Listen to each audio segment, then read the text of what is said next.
안녕하세요. 재테크관련 준쌤입니다. 자고 일어나면 집값 폭등. 대한민국은 이제 전 세계에서 집장만이 가장 힘든 국가로 등극하게 되었습니다. 한국 평균 집값은 국민 1인당 수입의 23.6배로 OECD 37개 회원국 중 압도적인 1위입니다. 수입을 한 푼도 안 쓰고 모아도 집장만에 23.6년이 걸린다는 말이고요. G7과 비교하면 프랑스 13.7배, 독일 9.1배, 캐나다 7.3배, 미국 4배. 이럴 정도로 현재 대한민국 집값 상승 정도는 경제력에 비해 너무나도 놀라울 정도라 말씀드릴 수 있습니다. 서울집 5채 중 한 채는 15억이 넘는 것으로 파악되었고 15억 초과 아파트는 19년도 대비 20년도에는 5%가 증가한 수치입니다. 서울만 바라보시는 분들은 잘 모르시겠지만 대구, 수성구, 부산, 해운대와 수영구를 보시면 지방인데도 불구하고 이제 서울과 얼마 차이 나지 않는다는 것을 아실 수 있을 겁니다. 이번 장에 지방에서 수익을 실현한 분들이 이제 다시 서울을 바라볼 시기가 되었다는 말과 동일하며 용인, 수원,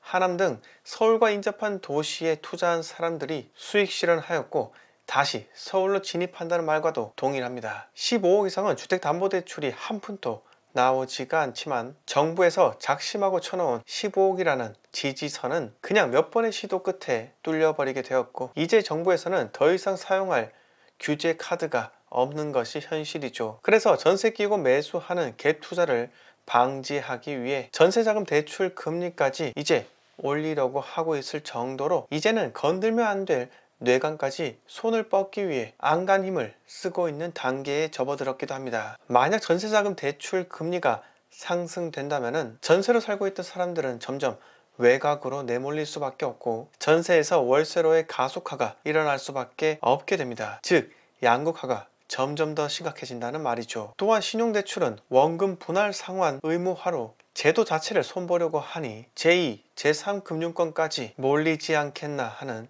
우려도 듭니다. 여러분, 결국 집값 안정은 공급만이 답입니다. 신축 공급이 불가능하다면 시중에 풀리는 매물을 증가시키면서 거래량 증가를 통해 가격이 하락되도록 양도세 완화 정책을 펼쳐야 합니다. 제가 이전에도 양도세 완화 정책을 펼쳐야 한다고 말씀을 드리니 수많은 분들이 댓글로 투기꾼들 돈 버는 것이 배 아파서 안 되겠다라고 폭언을 남기셨기도 합니다. 그런데 집값 안정화가 우선이지 일부 사람들이 돈 번 것에 배 아파서 나라 전체가 스톱될 지경까지 가도 된다는 생각을 하셔서는 절대 안 됩니다. 그러니 3기 신도시 공급, 서울시 재건축 재개발 공급까지는 시간이 어느 정도 필요하기 때문에 그 시기 전까지라도 양도세 완화 조치를 과감하게 실행시켜 주신다면 시중에 매물이 쌓이면서 가격이 하락할 수밖에 없는 구조이다 라고 저는 생각합니다. 몇 개 되지도 않는 법인 매물이 나와봤자 그건 의미 없는 시그널일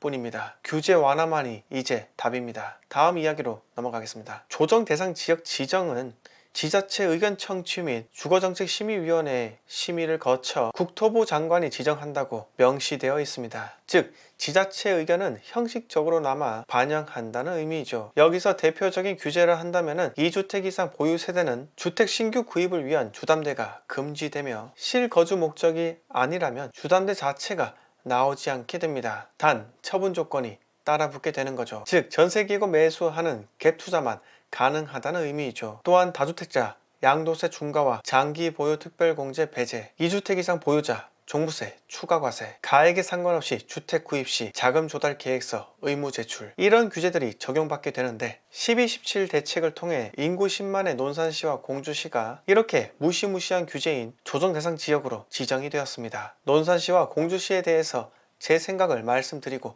마치도록 하겠습니다. 조정지역으로 지정되려면 3개월간 주택가격 상승률이 소비자 물가 1.3배를 초과한 지역, 이 점이 충족되어야 하죠. 또 3가지 선택 요건 중 어느 한 가지도 충족되어야 하는데요. 아무튼 무언가 근거가 있어야 하기 때문에 논산과 공주는 매매가 상승률이 있었기 때문에 조정지역으로 지정된 것은 확실합니다. 결국 정부에서는 논산과 공주 인근의 세종시 국회 이전이라는 호재로 인해 풍선 효과가 충분히 예상되고 있었기 때문에, 그리고 세종시의 높은 집값으로 밀려난 사람들이 투자자가 되었던, 실거주 수요자가 되었던 세종과 대전 인근의 논산과 공주로 진입하는 수요로 바뀔 조짐을 사전에 차단하고자 한 점이 첫 번째 이유라 생각합니다. 공주의 경우 월송지구 지평더웰 청약이 작년 9월에 있었는데 평균 경쟁률이 6.16대 1에 달했기 때문에 이 점이 규제지역으로 지정되는데 어느 정도 역할을 한 것 같습니다. 또한 신축급인 월송지구 흥화하브와 신관동 코아루 센트럴파크 몇 안 되는 거래량으로 상승을 했고요. 최근 1년간 갭투자 매매 거래 증가 지역을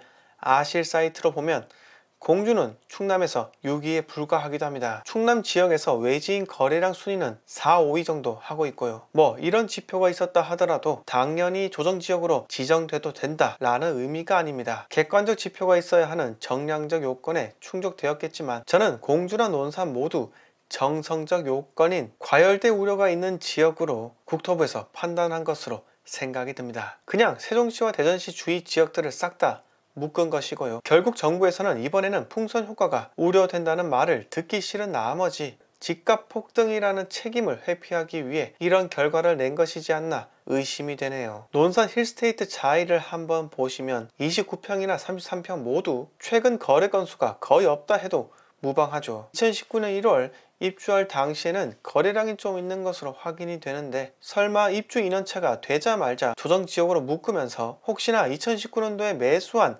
다주택자들에게 중과를 때리려는 속셈은 아닌지 매우 의심이 들고요. 진짜 그랬다면은 결국 세금 확보가 목적이었던 것입니다. 그런데 규제로 묶으면은 다주택자는 매물을 더더욱 내놓지 않겠죠. 어차피 논산이나 공주나 향후 3년간 공급량이 적기 때문에 이 소도시에 진입한 투자자는 규제가 풀릴 때까지 기다릴 것 같다고 보이는데, 단 혹시나 공주나 논산에 투자할 생각이 있는 투자자라면 절대 소도시에는 투자하면 안 된다 라는 점 말씀드릴게요. 나중에 못 빠져나올 확률이 광역시보다 매우 크기 때문에 리스크 있는 행동 절대 하지 마시기 바랍니다. 오늘 이야기는 여기서 모두 마치겠습니다. 영상 마음에 드셨으면 구독과 좋아요 부탁드립니다.